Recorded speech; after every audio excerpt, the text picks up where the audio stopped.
நீங்கள் இப்போ வீடியோவில் பார்த்துட்டு இருக்கிறது நுங்கு சர்பத் நாங்கள் செய்ய போகிறோம். ஆனால் சர்பத் இல்லாமல் நாங்கள் செய்ய போகிறோம். எப்படின்னு பார்க்குறீங்களா? அதை தான் நான் உங்களுக்கு வீடியோவில் டெமோ செஞ்சு காமிக்க போகிறேன். இதுதான் முதல்ல இதை காமிச்சிடலாமா? இதுதான் பாதாம் பிசின். இதுக்கு பாருங்கள், இது மாதிரி தான் இருக்கும். நீங்கள் நிறைய போடக்கூடாது, கொஞ்சமாக போடணும். உங்களுக்கு வீட்டில் எத்தனை பேர் இருக்காங்களோ அத்தனை பேருக்கு ஏற்ற மாதிரி நீங்கள் போட்டுக்கோங்க. நாங்கள் சும்மா ஒரு 3 பீஸ் இவ்வளோ தான் போடுவோங்க. இது போட்டாலே இதை கம்மிமா உங்களுக்கு இவ்வளோ அளவுக்கு வருங்க. இது வெறுமனே கூட சாப்பிட்லாம். ரொம்ப நல்லது, பெண்களுக்கும் ரொம்ப நல்லது, ஆண்களுக்கும் ரொம்ப ரொம்ப நல்லது. அதனால் வீட்டில் இருக்க சின்ன பசங்க பெரிய பசங்க அப்படிலாம் கணக்கே கிடையாது.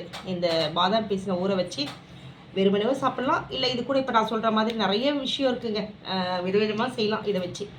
அதில் நான் சொல்கிற மெத்தட்லேயும் நீங்கள் செஞ்சு சாப்பிட்லாம், சூப்பராக இருக்கும். அடுத்து இப்போ நுங்கு சீசன் அப்படிங்கிறதுனால நுங்கு கம்மிமா. நுங்கு என்ன பண்ணுங்கள், இந்த மாதிரி வாங்கிட்டு வந்துடுங்க. வாங்கிட்டு வந்துட்டு குட்டி குட்டியாக இங்கே பாருங்கள், நாங்கள் எவ்வளோ குட்டி குட்டி பீஸாக, ஏன்னா வாயில் கடிப்படும் அப்படிங்கிறதுனால குட்டி குட்டியாக சாப் பண்ணுற மாதிரி பண்ணி வச்சுருக்கோம். அப்படி இல்லைன்னா பாருங்கள், வெறுமனே வீடியோ பண்ண முன்னாடியே என் பசங்க சாப்பிட்டாங்க. நீங்கள் என்ன பண்ணுறீங்க, மத்து இருந்தால் இல்லை மேஷ் மாதிரி ஏதாவது வச்சுருந்தாலும் நீங்கள் அதில் போட்டு கொஞ்சம் ஃபைனாக இது பண்ணிக்கோங்க.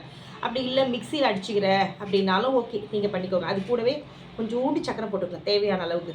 அதுக்கப்புறம் பால் கண்டிப்பாக யூஸ் பண்ணணுங்க. இது கூட உங்களுக்கு வேணும் அப்படின்னா அந்த சப்ஜா சீடு இருக்கு இல்லையா, அதையும் நீங்கள் ஊற வச்சுக்கலாம். அப்புறம் சர்பத்தும் நீங்கள் எடுத்து வச்சுக்கலாம். இது கூட நாங்கள் சர்பத் யூஸ் பண்ணாமல் தான் இதை செய்ய போகிறோம். அதுக்கப்புறமா அந்த சப்ஜா சீட் சொல்லியிருக்கேன், சர்பத் சொல்லியிருக்கேன். அப்புறம் லெமன் புளிப்புக்காக லைட்டாக ஒரு ஃபியூ ட்ராப்ஸ் ஊற்றினா போதும். ஸோ நான் லெமனும் அவாய்ட் பண்ணிடுறேன். இப்போது இவ்வளோ தாங்க. இதுக்கு பால், நுங்கு, பாதாம் பீஸுன்னு ஊற வச்சது. அதுக்கப்புறமா அவ்வளோதாங்க. நான் லெமன் சர்பத் போடாமல் தான் நான் செய்ய போகிறேன். நீங்கள் சர்க்கரைக்கு பதில் கல்கண்டு இருக்கா, அதை கூட நீங்கள் நல்லா பொடியாக செய்து அதில் போட்டுக்கலாம். இல்லை நாட்டு சக்கரை இருந்தால் கூட நீங்கள் போட்டுக்கலாம். நாட்டு சக்கரை போட்டிங்கன்னா உங்களுக்கு கலர் மாறும், அவ்வளோதான், வேறு ஒன்றும் இல்லை. இப்போ நீங்கள் என்ன பண்ணணும், இந்த மாதிரி ஒரு டம்ளர் எடுத்துக்கோங்க. இது பாருங்கள், நாங்கள் புதுசாக விலாகில் வாங்கிட்டு வந்தது. கலர்ஃபுல்லாக இருக்கா? நம்ம குழந்தைங்களுக்கெல்லாம் இந்த மாதிரி கலர்ஃபுல்லாக கொடுத்தோம்னா அழகாக குடிப்பாங்க, இன்ட்ரெஸ்டிங்காக குடிப்பாங்க. அதனால தான் இந்த மாதிரி விற்கிது எங்கள் வீட்டாண்ட. நான் ஏற்கனவே விலாக் இப்போ போட்டிருக்கேன், பாருங்கள். இந்த மாதிரி வாங்கிக்கோங்க. இப்போ நீங்கள் என்ன பண்ணணும், இதில் தேவையான அளவுக்கு இந்த பாதாம் பீஸினை நீங்கள் போட்டுக்கோங்க. ரொம்ப போட வேணாங்க, உங்களுக்கு எவ்வளோ தேவையோ அவ்வளோ ஆட் பண்ணிக்கோங்க.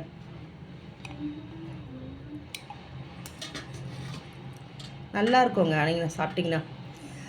இது கூட ஐஸ் க்யூப் போட்டுக்கலாம். நான் ஏன் ஐஸ் க்யூப் போடல அப்படின்னா, இது எல்லாமே நான் ஆல்ரெடி ஃப்ரிட்ஜில் வச்சுது தான், எல்லாம் பயங்கர சில்டாக இருக்குது. ஸோ வெயிலுக்கு இந்த மாதிரி செஞ்சு சாப்பிட்டிங்கன்னா இவ்வளோ நல்ல தேவாமிரதமாக இருக்குங்க.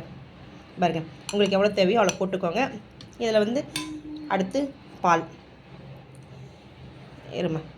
பாலில் ஆல்ரெடி நான் சக்கரை போட்டிருக்கேங்க, அதனால் இதில் ஊற்றிக்கோங்க.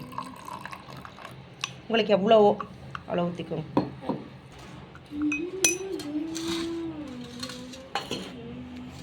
உங்களுக்கு எவ்வளோ தேவையோ பால் அவ்வளோ ஊற்றிக்கோங்க. பாதாம் பீஸுங்க எவ்வளோ வேணுமோ நீங்கள் உங்களுடைய இஷ்டம் தாங்க. உங்கள் வீட்டில் எத்தனை பேர் இருக்காங்களோ அத்தனை பேருக்கும். அதுக்கப்புறம் நுங்கு மெயின் இது தான்.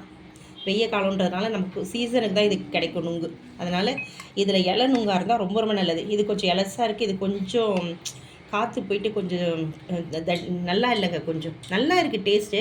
பட் முத்தல் நுங்குன்னு சொல்லுவாங்க பாருங்கள், அந்த மாதிரி இலசாக போடுங்க. அதுதான் இந்த இதுக்கு நல்லாயிருக்கும். அதுக்கப்புறம் உங்களுக்கு எவ்வளோ தேவையோ இல்லை போட்டுக்கோங்க. போட்டுட்டு நீங்கள் வேணும்னா கூட மிக்சியில் அரைச்சி கூட போட்டுக்கோங்க. இதில் சர்பத் இருந்தால் ஊற்றிக்கோங்க, சும்மா ஃபியூ ட்ராப்ஸ். அப்படி இல்லைன்னா உங்கள்கிட்ட லெமன் இருந்தாலும் லெமன் ஊற்றிக்கோங்க. நான் லெமன் இருக்குது, ஆனால் நான் ஆட் பண்ண போகிறதில்ல. அதுக்கப்புறம் கல்கண்டு இருந்தாலும் தூள் பண்ணிக்கோங்க, இல்லை சக்கரை போட்டுக்கோங்க. நான் ஏற்கனவே பாலில் ஆட் பண்ணி வச்சுட்டு ஐஸ் க்யூப் போட்டுக்கோங்க. ஐஸ் க்யூப் ஏற்கனவே அந்த எல்லாமே ஃப்ரிட்ஜில் வச்சு ஸ்டோரேஜ் பண்ணது தான். ஸோ எல்லாமே சில்டாக இருக்குது. தொட்டு பாருங்கள், டம்ளரை இவ்வளோ சில்லுன்னு இருக்குது. ஸோ நான் ஐஸ் க்யூப் போடல. இப்போது இதில் சப்ஜா சீடு இருந்தாலும் நீங்கள் ஊற வச்சு போடலாம். இதெல்லாம் வெயிலில் குடிங்க, நைட்டெல்லாம் குடிக்காதீங்க, ஓவர் கோல்டாகவும். இதை வெயிலில் செஞ்சு குடிச்சு பாருங்கள், செம்மையாக இருக்கும். உடம்புக்கு ரொம்ப ரொம்ப நல்லது, குளிர்ச்சி தரக்கூடியது. So enjoy. தேங்க்யூ.